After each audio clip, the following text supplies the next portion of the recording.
Hey guys, welcome back to the Aspie world. Okay guys, so today I'm just going to do a video on OCD. OCD stands for Obsessive Compulsive Disorder. Now, there is research that says that OCD is part of the triad of impairment which affects people with Aspergers Syndrome. So people with Aspergers Syndrome like to stick to routines, so I myself like to stick to routines, and those routines are like an obsessive compulsive practice. So there are two types of OCD. I guess you can have people who just have obsessive compulsive disorder, and you have people who have Aspergers Syndrome, which encompasses OCD. Now, there is a proposed difference between OCD and OCD with Aspergers Syndrome. OCD is something that people have to do and it ruins their life to a certain extent, and they have to do these things, and if they don't do these things they get depressed and they're anxious and they can't leave the house and all this kind of stuff, and it makes them feel sad. So the main difference there is that OCD with people with just OCD, it makes their lives difficult and they don't actually enjoy it. Where I was told once in a meeting by a professional in Aspergers Syndrome that people with OCD and Aspergers Syndrome actually get enjoyment out of those routines.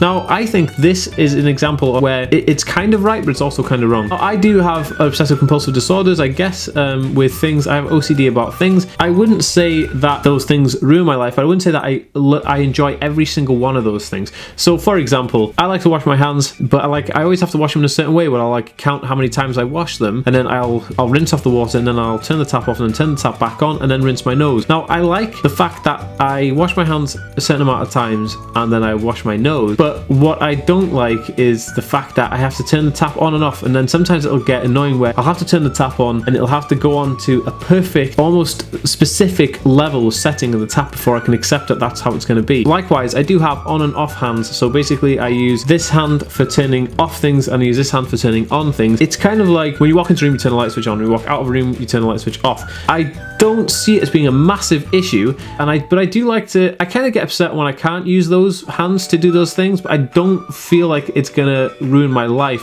Whereas before, I have suffered with OCD where it could compromise my happiness, where it would take me ages to leave the house because I'd be doing so many things like walking up and down the stairs a certain way and getting it right. One of the other things, I guess, OCD, kind of how it affects my life, is that OCD can affect people in different ways, and I guess to me it was becoming a bit of an issue, and I'm having therapy for it as well, because I like to do things in a pattern and I like doing things in a patterned way, but again, it does kind of control your life a little bit and it can become extreme. What I have been doing is getting therapy to solve that. But one thing that I was doing that was taking so much of my time was, if I was to leave the house, I'd have to walk out of the door a certain way and walk in the door a certain way, but then if I mess it up, I'd have to go back and start from the beginning. But you got to think, how far back do you take the steps, because every step's then tarnished by the first step, so it's kind of like a knock-on effect. So it did become very, very difficult. So turning my phone off, because I have an iPhone, there's a way that I do it, and I close all the apps, I double click the home button, then I close the lock screen. But it got to an extreme point where I had to look at the center of the phone and then double click it, but if the double click didn't feel satisfactory, I had to keep doing it until it was right, and then I could close the phone and put it in my pocket. If not, I'd have to start the whole thing again, open an app, close an app, etc. That kind of really got to me, and obviously after having a bit of therapy I have gotten over that one, but still these things creep in sometimes, and it's outside of my routine, but it still becomes so accustomed to it because it is routine and it's repetitive. Okay guys, another one was how I folded my clothes. So I used to have to always fold my clothes in a certain way. If I didn't fold them in a certain way, I get really, really anxious about it, and I have to have them perfect, and it would stop me going to sleep and all sorts. But since having therapy, I do like to put my clothes in a certain place without the stress and anger that if it's not perfect, it's still okay. There was a load of things that would actually make my life quite difficult, but since having therapy, these things have actually calmed down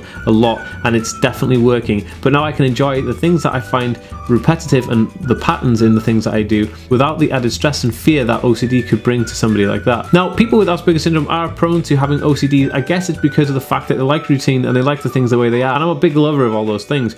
But I don't know if there's a fine line between OCD and Aspergers Syndrome's OCD, or I don't know. I don't know if they interlock. So let me know. I'd love to hear your stories on OCD and if you have any of these issues.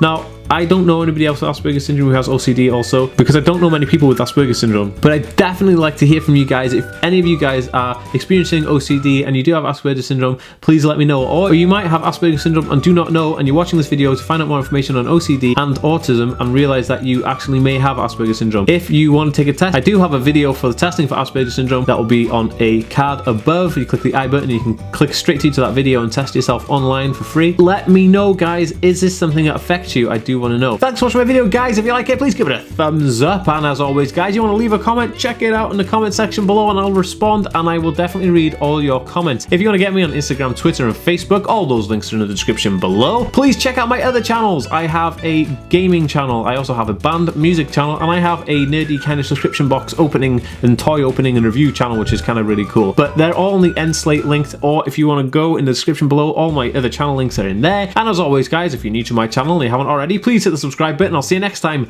Bye, guys. It's okay, please ignore the hair. It looks like I'm wearing a toupee. We're out in Better there's like a waterfalls, there's like bad water rapids behind us. We're just going to use the toilet actually, because then we want to get a Mother's Day gift, because tomorrow is Mother's Day in the UK, and I know Mother's Day in America is like